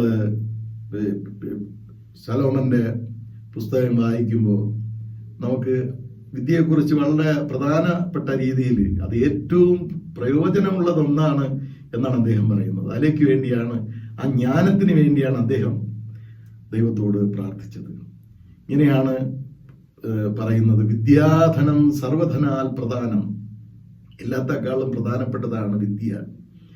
ഇങ്ങനെ പറയുന്ന ഒരു ശ്ലോകം, കൊണ്ടുപോകില്ല ചോരന്മാർ കൊടുക്കുന്തോറുമേറിടും, മേന്മ നൽകും മരിച്ചാലും വിദ്യ തന്നെ മഹാധനം. മോഷ്ടിച്ചുകൊണ്ട് പോകാനൊക്കില്ല. അത് മറ്റുള്ളവർക്ക് പകർന്നു കൊടുക്കുമ്പോൾ ഈ പകർന്നു കൊടുക്കുന്ന ആളിന് കൂടുതൽ കൂടുതൽ വർദ്ധിച്ചു വരുന്നു. അത് മാത്രമല്ല, എപ്പോഴും മേന്മയുണ്ടാകും, മരിച്ചാലും മേന്മയുണ്ടാകും. വിദ്യ തന്നെ മഹാധനം എന്നാണ് പറയുന്നത്. ഇനിയും പറയുന്നു, വിത്തമെന്തിന് മധ്യന് വിദ്യ ഉണ്ടെങ്കിൽ വെണ്ണയുണ്ടെങ്കിൽ നടന്ന് ഈ വേറിട്ട് കരുതണമോ. വിദ്യ ഉണ്ടെങ്കിൽ പണം വേണ്ട, പണമുണ്ടാകും. വെണ്ണയുണ്ടായാൽ നെയ്യുണ്ടാക്കാൻ ബുദ്ധിമുട്ടില്ല. അതുകൊണ്ട് നമുക്ക് ഇങ്ങനെ ചിന്തിക്കാം, സമ്പത്തുകൾ കാറ്റിൽ പറന്നു പോയാലും മഴയത്ത് ഒലിച്ചു പോയാലും വിദ്യ ഉണ്ടെങ്കിൽ സ്ഥിരധനമായി നമ്മിൽ ഉണ്ട് എന്ന് നമ്മൾ ഗ്രഹിക്കണം. യേശുക്രിസ്തുവാണ് പഠിപ്പിക്കുന്നതിൻ്റെ, അതായത് ഏറ്റവും ഉത്തമമായ ഒരു മോഡൽ എന്ന് പറയുന്നത്. യേശു നല്ല ഗുരുവായിരുന്നു, പാർ എക്സലൻസ്. ഉപമകളും കഥകളും ആസ്വാദ്യമായ രീതിയിൽ പഠിപ്പിച്ച അധ്യാപകൻ. യേശുവാണ് നമ്മുടെ പാഠശാല, യേശുവാണ് നമ്മുടെ പഠന വിഷയം, യേശുവാണ് നമ്മുടെ ഗുരു. യേശു മാസ്റ്ററാണ്, സബ്ജക്റ്റാണ്, നമ്മുടെ യൂണിവേഴ്സിറ്റിയാണ്. അതാണ് വേദപുസ്തക പഠനത്തിന്റെ പ്രധാനപ്പെട്ട ചിന്ത. ഇനി ഞാൻ ഇന്ന് വായിച്ചു കേട്ട വേദഭാഗങ്ങളിലേക്ക് വരികയാണ്. എങ്ങനെ അത് വിദ്യാഭ്യാസവുമായി അല്ലെങ്കിൽ നമ്മൾ പഠിക്കുന്ന തൊഴിലുമായി നമുക്കെങ്ങനെ കൊണ്ടുവരാനായിട്ട് സാധിക്കും? സദൃശവാക്യങ്ങൾ 8-ാം അധ്യായം 1 മുതൽ 12 വരെയുള്ള വാക്യങ്ങൾ വായിക്കുമ്പോൾ അവിടെ വിദ്യാഭ്യാസത്തെ വളരെ മേന്മയുള്ളതായി നാം മനസ്സിലാക്കുന്നു. അത് ദൈവികത്വത്തിന്റെ ഭാഗമാണെന്ന് നാം ഗ്രഹിക്കുന്നു. പ്രത്യേകിച്ച് സദൃശവാക്യങ്ങൾ മുഴുവനും ഈ ജ്ഞാനത്തിന്റെ പരമപ്രധാനമായ ചിന്തകളാണ്. നമ്മൾ മനസ്സിലാക്കിയിട്ടുണ്ട്, യഹോവഭക്തി ജ്ഞാനത്തിന്റെ ആരംഭമാകുന്നു എന്ന് അദ്ദേഹം എഴുതിയിരിക്കുന്നു. ഇന്ന് വായിച്ചേണ്ട ഭാഗത്ത് ഈ ജ്ഞാനത്തെ സ്ത്രീയോടാണ് ഉപമിച്ചിരിക്കുന്നത്. നമുക്കറിയാം, ഇന്ത്യൻ മിത്തോളജിയില് വിദ്യയെ, ധനത്തെ സ്ത്രീയോടാണ് ഉപയോഗിച്ചത്. സരസ്വതി ദേവിയോടാണ് ഉപമിച്ചിരിക്കുന്നത്. കേരളത്തിലെ ഒരു ഗാനരചയിതാവ് അദ്ദേഹം സ്ത്രീയെ ഇങ്ങനെ ഉപമിച്ചിരിക്കുന്നു. കണ്ണുനീർ തുള്ളിയ സ്ത്രീയോട് ഉപമിച്ച കാവ്യഭാവനെ അദ്ദേഹം സ്ത്രീയെ കണ്ണുനീർ തുള്ളിയോട് ഉപമിച്ചിരിക്കുന്നു. ശലോമൻ എഴുതിയുള്ള എഴുത്തുകളിൽ പലപ്പോഴും സ്ത്രീകളെ പല ഉദാഹരണങ്ങൾക്കുമായി നല്ലത് പഠിപ്പിക്കാനും തിന്മയെക്കുറിച്ച് ഓർമ്മിപ്പിക്കാനുമായി സ്ത്രീകളെ ചേർത്തിരിക്കുന്നു. ഇവിടെ സ്ത്രീയെ ജ്ഞാനമായി വിവരിച്ചിരിക്കുകയാണ്. അവളുടെ സ്ഥാനം വഴിയരികിൽ, അവൾ ഉന്നതികളിൽ, മേടുകളിലെ ഉന്നതികളിൽ സ്ഥിതി ചെയ്യുന്നു. അവൾ പാതകൾ കൂടിച്ചേരുന്ന സ്ഥാനത്ത് നിലയുറപ്പിച്ചിരിക്കുന്നു. അവൾ പടിവാതിലിനകത്ത് ഗോപുരദോരങ്ങളിൽ ഘോഷണമായി മാറുന്നു. ആലങ്കാരിക ഭാഷയിൽ എഴുതിയിരിക്കുകയാണ്. അതിന്റെ അർത്ഥം എന്താണ്? അവൾ ജ്ഞാനം എല്ലാവർക്കുമായി പ്രദാനം ചെയ്തതിന് കാത്തു നിൽക്കുകയാണ്. എല്ലാവരെയും തന്നിൽ ആകർഷിക്കുകയാണ്. അവൾ അവൈലബിൾ ആണ് എല്ലായിടത്തും, റോഡിലും ഉയരങ്ങളിലും എല്ലായിടത്തും അവൾ അവൈലബിൾ ആണ്. It is open to all. It is liberal to anyone. എല്ലാവർക്കും ലിബറലായി അവൾ ഇങ്ങനെ നിൽക്കുകയാണ്. ഇത് സ്വീകരിക്കുന്ന വ്യക്തിത്വത്തെ പുരുഷന്മാരായി ശലോമൻ രേഖപ്പെടുത്തുന്നു. അദ്ദേഹം പറയുന്നത് ഈ ജ്ഞാനത്തെ സ്വീകരിക്കുന്ന വ്യക്തികളുടെ അനുഭവത്തെ സൂക്ഷ്മബുദ്ധിക്കാരായി തീരും, വിവേക ഹൃദയമുള്ളവരായി തീരും, ഉത്കൃഷ്ട സംസാരമുള്ളവരായി തീരും, സത്യം പറയുന്ന അധരമുള്ളവരായി തീരും, നേരും നീതിയും എപ്പോഴും വായിൽ നിന്ന് വരുന്ന ഗുണ നിലവാരമുള്ള വ്യക്തിത്വങ്ങളായി മാറുമെന്ന് അദ്ദേഹം രേഖപ്പെടുത്തുന്നു. ഇവനാണ് വിദ്യയിൽ സമ്പൂർണ്ണൻ, ഇവനാണ് ജ്ഞാനി, ഇത്തരക്കാരാണ് വിദ്വാൻമാർ, ഇത്തരക്കാരാണ് വിവേകികൾ എന്നാണ് അദ്ദേഹം പറഞ്ഞു വച്ചതിൻ്റെ സാരം. അപ്പോൾ നമ്മള് വിദ്യയെ സ്നേഹിക്കുക, പഠനത്തെ സ്നേഹിക്കുക. അപ്പോസ്തല പ്രവൃത്തികളുടെ പുസ്തകം 8-ാം അധ്യായം 26 മുതൽ 38 വരെയുള്ള ഭാഗം നമുക്ക് എല്ലാവർക്കും അറിയാം. യെരുശലേമിൽ നമസ്കാരം കഴിഞ്ഞ് മടക്കയാത്ര ചെയ്യുന്ന എത്യോപ്യ രാജ്ഞിയുടെ ഭണ്ഡാര മേൽവിചാരകനായ ഷണ്ണൻ അനക് തേരില് ഇങ്ങനെ ഇരുന്നു കൊണ്ട് അദ്ദേഹം യെശയ്യാപ്രവാചകന്റെ പുസ്തകം 53-ാം അധ്യായം 7-8 വാക്യങ്ങൾ വായിക്കുന്നു. ദൈവത്തിന്റെ നിയോഗമനുസരിച്ച് ഫിലിപ്പോസ് ആ തേരിനടുത്ത് എത്തിച്ചേരുന്നു. ഫിലിപ്പ് ഒരു ചോദ്യം ചോദിക്കുന്നു, നീ വായിക്കുന്നത് ഗ്രഹിക്കുന്നുണ്ടോ? ഞങ്ങൾ സ്കൂളിൽ പഠിച്ചുകൊണ്ടിരുന്നപ്പോ 3-ാം ക്ലാസ്സിലും 4-ാം ക്ലാസ്സിലും ഒക്കെ പഠിച്ചുകൊണ്ടിരുന്ന ആ സമയത്ത് തലേ ദിവസം ക്ലാസ് കഴിഞ്ഞതിന് ശേഷം ടീച്ചർ പറയും, 3-ാമത്തെ പാഠം നാളെ എല്ലാവരും വായിച്ചിട്ട് വരണം.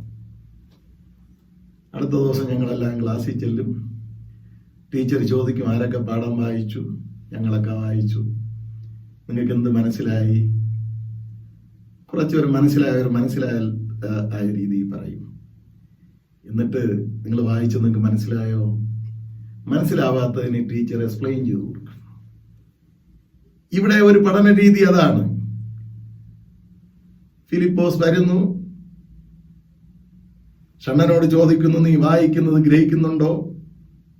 ഷണ്ണൻ മറുപടി പറയുന്നു, ഒരുത്തൻ പൊരുൾ തിരിച്ച് തരാഞ്ഞാൽ എങ്ങനെ ഗ്രഹിക്കും? വിദ്യാഭ്യാസം ചെയ്യുമ്പോൾ ഷണ്ണൻ എന്ത് ചെയ്തു? അവന്റെ ക്യൂരിയോസിറ്റിയെ വർദ്ധിപ്പിച്ചു, അറിയാനുള്ള ആഗ്രഹം. തേരിലേറി പഠിച്ചു, പഠിപ്പിച്ചു. ഷണ്ണനെ ഇവിടെ ഒരു മീഡിയമായി തീർന്നു. ഒരു medium. Is not at all the authentic source. ആ വാക്യങ്ങൾ ഉദ്ധരിച്ചുകൊണ്ട് യേശു ക്രിസ്തുവിന്റെ സുവിശേഷം പറഞ്ഞ് ഒരു മീഡിയമായി തീർന്ന് അവനെ രൂപാന്തരപ്പെടുത്തി തന്റെ ദൗത്യം കഴിഞ്ഞ് അപ്രത്യക്ഷപ്പെട്ടു എന്ന് നാം വായിക്കുന്നു. പഠിപ്പിക്കുന്ന രീതി വേദപുസ്തകത്തിൽ വളരെ വിശാലമാണ്. പഠിപ്പിക്കുന്ന രീതികൾ ഇന്നത്തെ സുവിശേഷ വേദഭാഗത്ത് ഞാനത് വായിച്ചപ്പോൾ ഈ വിദ്യാഭ്യാസമായിട്ട് എങ്ങനെ എനിക്ക് കമ്പയർ ചെയ്യാൻ സാധിക്കുമെന്ന് ഞാൻ വളരെ ചിന്തിച്ചു. കുറച്ചു നേരം ചിന്തിക്കുകയും ധ്യാനിക്കുകയും വൈദിക വിദ്യാഭ്യാസം കഴിഞ്ഞ എൻ്റെ ഭാര്യയുമായും ഈ കാര്യത്തെക്കുറിച്ച് ഞാൻ ഡിസ്കസ് ചെയ്തു. അതിൽ നിന്ന് ഉരുത്തിരിഞ്ഞ ചിന്തകൾ ഈ ചിന്തയോടനുബന്ധിച്ച് പറയാനായി ഞാൻ ശ്രമിക്കുന്നു. 4 സുവിശേഷകന്മാരും രേഖപ്പെടുത്തിയിട്ടുള്ള ഭാഗമാണ് ഫീഡിങ് ഓഫ് ദ 5,000 എന്നുള്ളത്. ഈ ഭാഗങ്ങൾ നിങ്ങൾക്കറിയാം. ഞാൻ അതിനെക്കുറിച്ച് കൂടുതൽ വിശാലമായി പറയുവാൻ ആഗ്രഹിക്കുന്നില്ല. പക്ഷെ വിദ്യാഭ്യാസ മേഖലയിൽ ഏർപ്പെട്ടിരിക്കുന്നവർക്ക് മനസ്സിലാക്കേണ്ട ധാരാളം കാര്യങ്ങൾ ഇതിനകത്തുണ്ട്. അതിൽ ചിലത് ഞാൻ പങ്കുവയ്ക്കാം. ഇതിന്റെ ഏറ്റവും പ്രധാനം എന്ന് പറയുന്നത് അശുഭതയിൽ നിന്ന് ശുഭതയിലേക്കുള്ള ഒരു യാത്രയാണ് ഈ സംഭവം. വിദ്യാഭ്യാസം എന്ന് പറയുന്നത് തന്നെയാണ്. അറിവില്ലായ്മയിൽ നിന്ന്, തെറ്റിദ്ധാരണകളിൽ നിന്ന് ശരിയിലേക്ക് സഞ്ചരിക്കുന്ന ഒരു സഞ്ചാര രീതിയാണ് വിദ്യാഭ്യാസം എന്ന് പറയുന്നത്. ഇവിടെ ഈ പശ്ചാത്തലത്തിൽ യേശുക്രിസ്തു ആദ്യം തന്റെ ജനത്തിന്റെ, തന്റെ ഉപദേശം സ്വീകരിക്കുന്ന വ്യക്തികളുടെ സ്റ്റാൻഡേർഡ് എന്താണെന്ന് മനസ്സിലാക്കി, അവരുടെ നില എന്താണെന്ന് മനസ്സിലാക്കി. യേശുക്രിസ്തു മനസ്സിലാക്കി എന്താണ്? ഈ മനുഷ്യർക്ക്, അതായത് തെറ്റിപ്പോയ ആടുകളെ പോലെ, മാത്രമല്ല അവരെ വിശപ്പും അവരുടെ ദാഹവും അവരെ സ്ട്രക്ചർ, അവരുടെ കൾച്ചർ യേശുക്രിസ്തു മനസ്സിലാക്കി. നാമും പഠിപ്പിക്കാനായി ശ്രമിക്കുമ്പോൾ ആദ്യമായി നമ്മുടെ സ്റ്റുഡൻസിന്റെ കൾച്ചർ എന്താണെന്ന് മനസ്സിലാക്കണം. 10th സ്റ്റാൻഡേർഡിലെ പാഠം എടുത്തിട്ട് ബാലവകുപ്പിലും ശിശുവകുപ്പിലും നമുക്ക് പഠിപ്പിക്കാൻ സാധിക്കുകയില്ല. അവർക്ക് അവരുടെ സ്റ്റാൻഡേർഡിലെത്തണം. അപ്പൊ ജനത്തിന്റെ സ്റ്റാൻഡേർഡ് യേശുക്രിസ്തു വ്യക്തമായി മനസ്സിലാക്കി. എന്റെ ജനം ആരാണ് മനസ്സിലാക്കിയപ്പോ യേശു അവരോട് മനസ്സലിഞ്ഞു. വേദഭാഗം വായിക്കുമ്പോൾ നമുക്ക് മനസ്സിലാക്കാൻ സാധിക്കും. മനസ്സലിഞ്ഞു. വിദ്യാഭ്യാസം ആരംഭിക്കേണ്ടത് ആ ഒരു മനസ്സലിവിൽ നിന്നാണ്, ആ ഒരു കരുണയിൽ നിന്നാണ് എന്ന് ഈ ഭാഗം പഠിക്കുമ്പോൾ ആഗ്രഹിക്കുന്നു. മാത്രമല്ല, യേശുക്രിസ്തു അവർക്ക് ഭക്ഷണം കൊടുക്കുന്ന കാര്യങ്ങളെ കുറിച്ച് ചിന്തിക്കുന്നു. സംഭവം മനസ്സിലാക്കിയ ശിഷ്യന്മാർ ഇതിത്തിരി ബുദ്ധിമുട്ടുള്ള കാര്യമാണ്, നേരം വൈകിയിരിക്കുന്നു, അതുകൊണ്ട് ഇവരെ പറഞ്ഞു വിടണം എന്നുള്ള ചിന്ത യേശുക്രിസ്തുവിനോട് പങ്കുവയ്ക്കുന്നു. അപ്പോ പെസിമിസ്റ്റ്, എല്ലാം തടസ്സങ്ങളാണ് ശിഷ്യന്മാരുടെ ചിന്തയിൽ. യേശുക്രിസ്തു സംസാരിക്കുമ്പോൾ ഫിലിപ്പോസ് പറയുന്നു 200 വെള്ളിക്കാശിന് വാങ്ങിയാലും അവർക്ക് ഒന്നും ആകില്ല എന്നുള്ളതാണ്. അപ്പോൾ അസാധ്യതകളെയാണ് ഈ ശിഷ്യന്മാർ കണ്ടുകൊണ്ടിരുന്നത്. പക്ഷെ യേശു സാധ്യതയെ കണ്ടു. ഈ പെസിമിസ്റ്റ് അന്ധതയുടെ വഴികളിൽ നിന്ന് പ്രകാശത്തിന്റെ വഴികളിലേക്ക്, ഒപ്റ്റിമിസ്റ്റിക് ചിന്തയിലേക്ക് യേശുക്രിസ്തു ശിഷ്യന്മാരെ എത്തിക്കുന്നു. യേശു ഒരു ചോദ്യം ചോദിക്കുന്നു, നിങ്ങളുടെ കയ്യിൽ എന്തുണ്ട്? നിങ്ങൾക്ക് എന്ത് ജ്ഞാനമാണ് നിങ്ങൾക്കുള്ളത്? നിങ്ങളുടെ കയ്യിൽ എന്ത് സ്വത്താണുള്ളത്? നിങ്ങളുടെ കയ്യിൽ എന്ത് കഴിവാണുള്ളത്? അവിടെ നിന്ന് ഞാൻ ആരംഭിക്കാം. ഒരു ബാലൻ ഇവിടെയുണ്ട്, അവന്റെ കയ്യിൽ 5 അപ്പവും 2 മീനും ഉണ്ട്.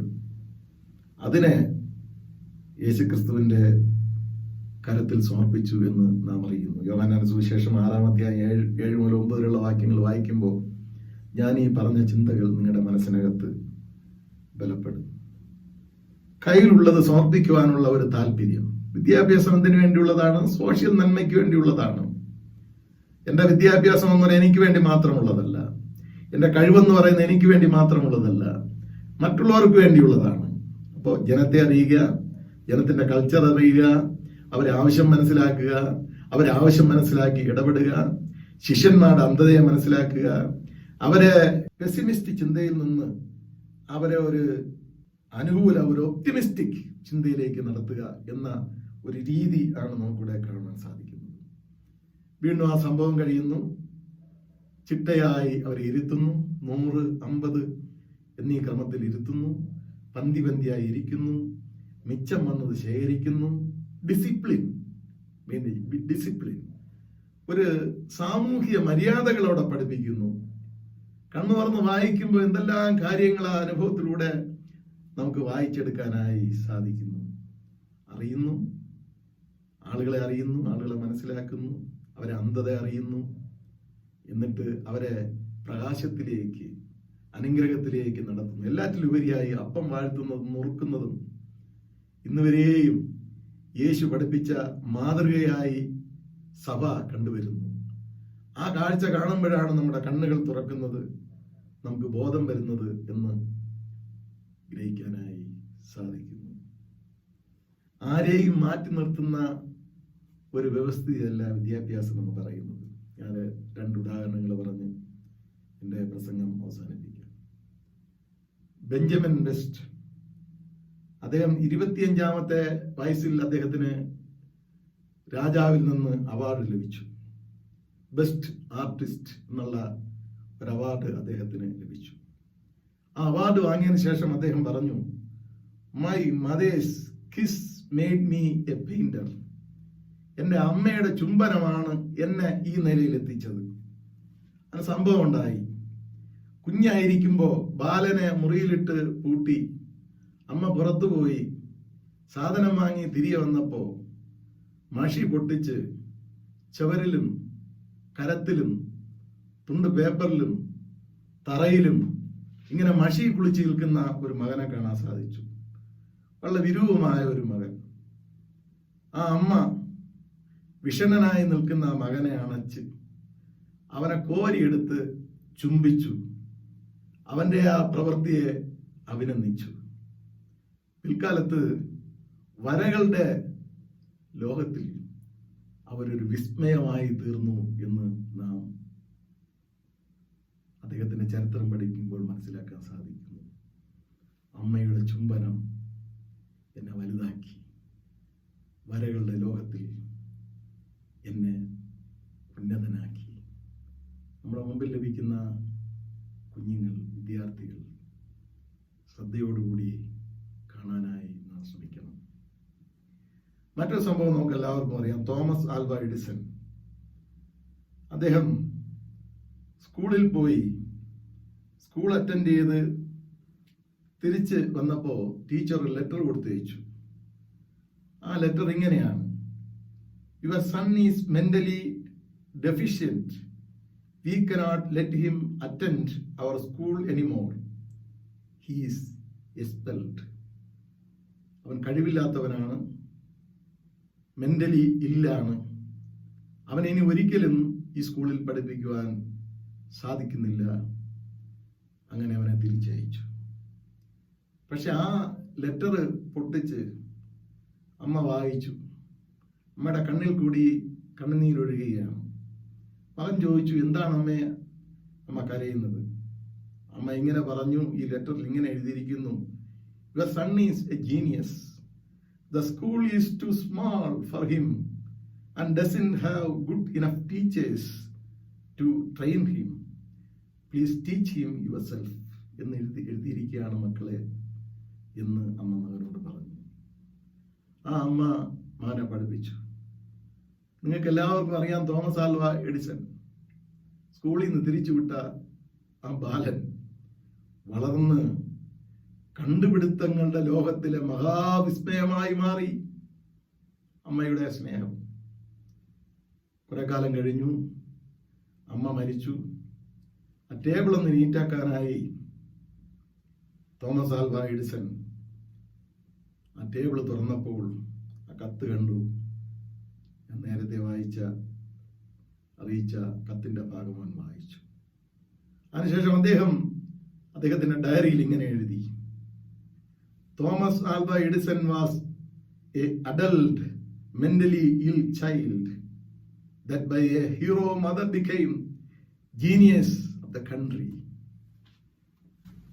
അമ്മയുടെ ശ്രദ്ധയോടുകൂടിയ പരിചരണം, ഒരു സ്കൂൾ അധ്യാപകന്റെ ശ്രദ്ധയോടുകൂടിയ പരിചരണം, മാതാപിതാക്കളുടെ ശ്രദ്ധയോടുകൂടിയ പരിചരണം, സമൂഹത്തിന്റെ ശ്രദ്ധയോടുകൂടിയ പരിചരണം ഏറ്റവും വിലപ്പെട്ടതാണെന്ന് ഞാൻ നിങ്ങളെ ഓർമ്മിപ്പിക്കുന്നു.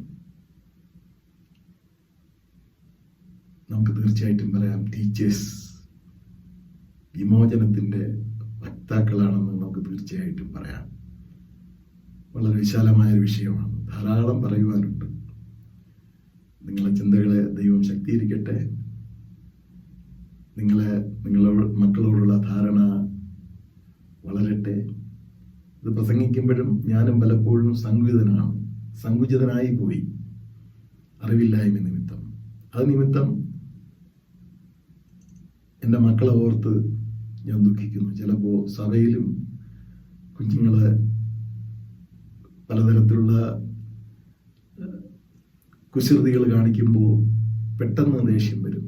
അതോർത്ത് ഞാൻ ദുഃഖിക്കുന്നു. ദൈവം തന്ന ദാനങ്ങളാണ് നമ്മുടെ മക്കൾ. നല്ല ശുശ്രൂഷയാണ്. വിദ്യ കൊടുക്കുന്ന ശുശ്രൂഷ ഏറ്റവും പരമപ്രധാനമാണ്. ദൈവം നമ്മെ അനുഗ്രഹിക്കട്ടെ. പ്രാർത്ഥിക്കാം. കർത്താവേ, വിദ്യാഭ്യാസത്തിനായി, വലിയ വളർച്ചയ്ക്കായി, വിദ്യാഭ്യാസം തരുന്നവർക്കായി, ആ ശുശ്രൂഷയ്ക്കായി, സ്കൂളിലും മറ്റ് സ്ഥാപനങ്ങളിലും പഠിപ്പിക്കുന്നവർക്കായി, എൻ്റെ വളർച്ചയ്ക്കായി ഞങ്ങൾ ദൈവത്തെ സ്തുതിക്കുന്നു. ഞങ്ങൾ ഇതുവരെ എത്തിയത് ഞങ്ങളുടെ കഴിവല്ല, ഞങ്ങളുടെ മാതാപിതാക്കളുടെ, പ്രിയപ്പെട്ടവരുടെ, അധ്യാപകരുടെ ത്യാഗവും സ്നേഹവും ഞങ്ങൾക്കുണ്ട്. അത് തുടർന്ന് പോകാൻ ഞങ്ങൾ സഹായിക്കണമേ. യേശുവാണ് ഞങ്ങളുടെ പ്രധാനപ്പെട്ട ഗുരു. വിദ്യാഭ്യാസം സ്വാർത്ഥതയ്ക്കുള്ളതല്ല, മറ്റുള്ളവർക്കും വേണ്ടിയുള്ളതാണ്. ഞങ്ങൾ ദൈവത്തിന് സ്തോത്രം പറയുന്നു. യേശുവിന്റെ നാമത്തിൽ ഞങ്ങളുടെ പ്രാർത്ഥന കേൾക്കണമേ. ആമേൻ. I believe in God the Father Almighty, maker of heaven and earth, and in Jesus Christ, his only Son, our Lord, who was conceived by the Holy Spirit, born of the Virgin Mary, suffered under Pontius Pilate, was crucified, dead, and buried.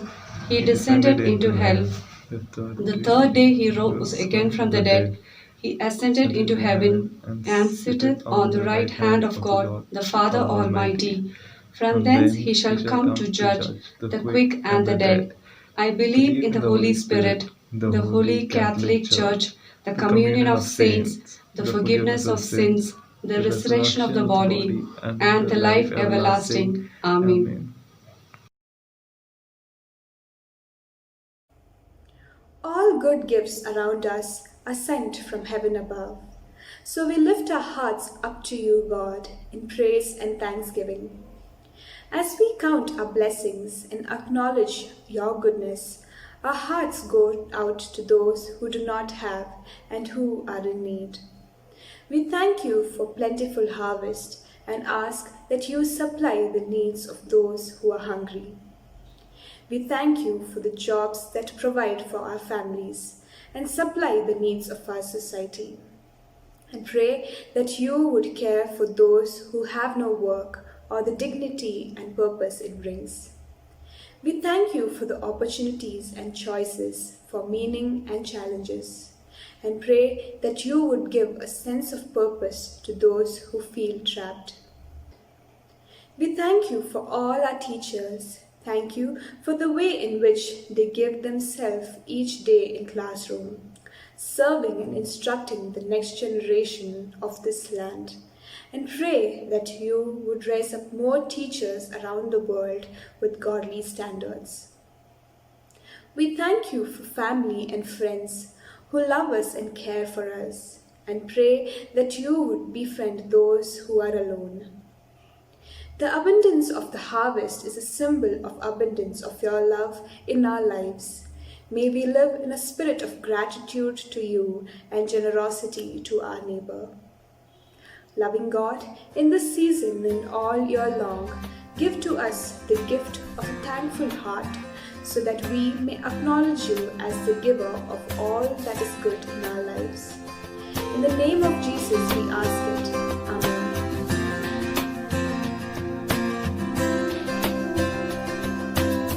I come before you today, and there's just one thing that I want to say. Thank you, Lord. Thank you, Lord, for all you've given to me, for all the blessings that I cannot see. Thank you, Lord.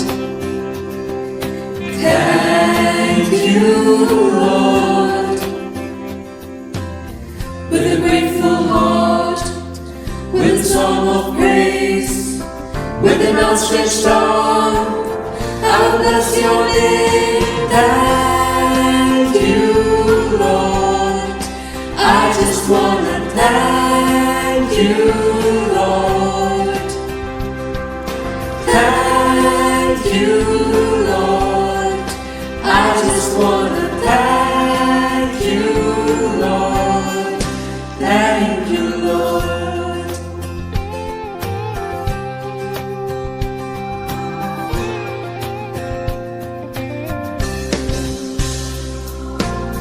For all you've done in my life, you took my darkness and gave me your light. Thank you, Lord. Thank you, Lord. You took my sin and my shame. You took my sickness and healed all my pain. Thank you, Lord. Thank you, Lord. With a grateful heart, with a song of praise, with an outstretched arm, I will bless your name. Thank you, Lord. I just wanna thank you, Lord. Thank you, Lord. I just wanna thank you, Lord. Thank you, Lord. I just wanna thank you, Lord.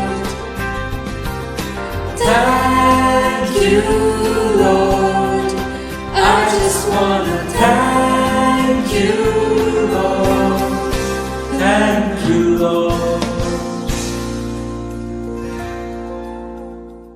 For the peace that is from above and for the salvation of our souls, let us pray to the Lord. Lord, Have mercy. For the peace of the whole world, for the welfare of God's holy churches, and for the union of all, let us pray to the Lord. Lord, have mercy. For our bishops and all our ministers, especially our moderator and our bishop and the moderator of the Church of North India and the Metropolitan of the Marthoma Church, that with a good heart and a pure conscience they may accomplish their ministry, let us pray to the Lord. Lord, have mercy. For the President, the Prime Minister, the Governor of our state, the Chief Minister, and all those who serve in the government, let us pray to the Lord. Lord, have mercy. For the sick, the suffering, the sorrowful, and the dying, let us pray to the Lord. Lord, have mercy. For the poor, the hungry, the orphans, and the widows, and them that suffer persecution, let us pray to the Lord. Lord, have mercy. For ourselves and all who confess the name of Christ, that we may show forth the excellencies of him who called us out of darkness into his marvelous light, let us pray to the Lord. Lord, have mercy. That with all his servants who have served him here and are now at rest, we may enter into the fullness of his unending joy, let us pray to the Lord. Lord, have mercy. Almighty and everlasting God, by whose Spirit the whole body of the Church is governed and sanctified, receive our supplications and prayers, which we offer before you, for all people in your holy Church, that every member of the same, in their vocation and ministry, may truly and justly serve you through our Lord and Savior Jesus Christ. Amen.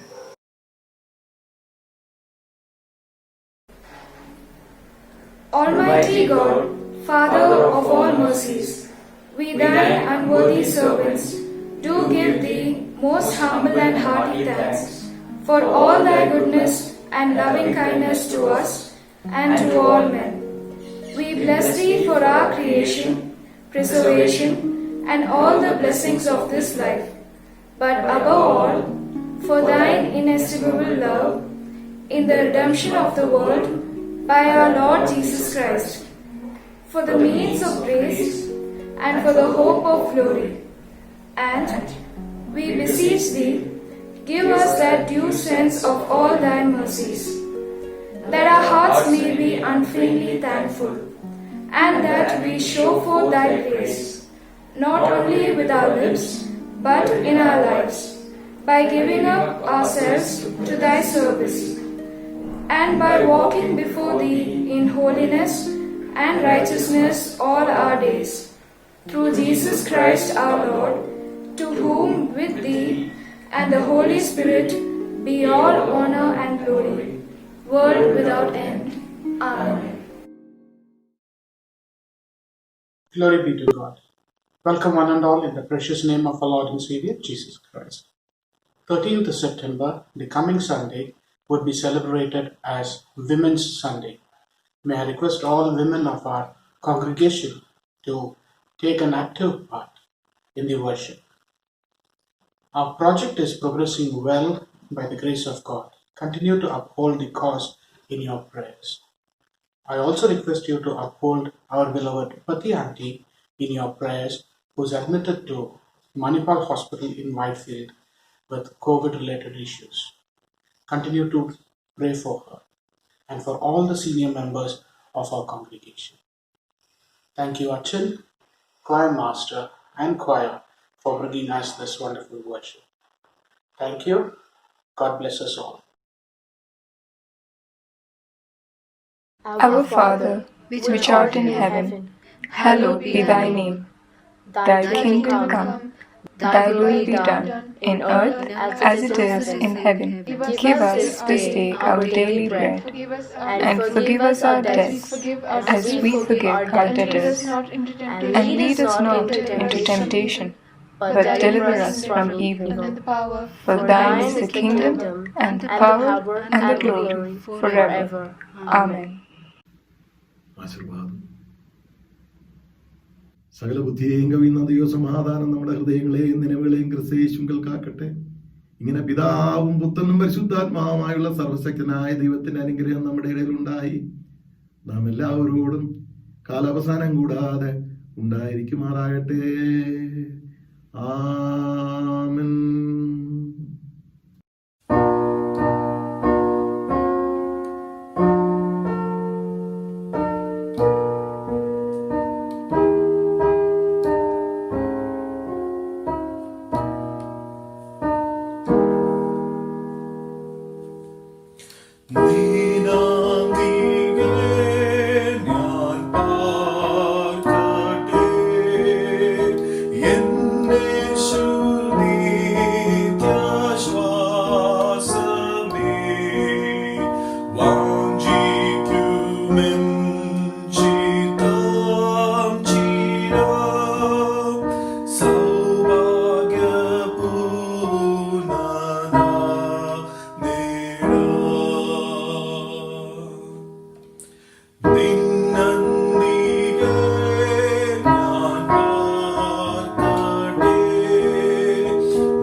Thank you.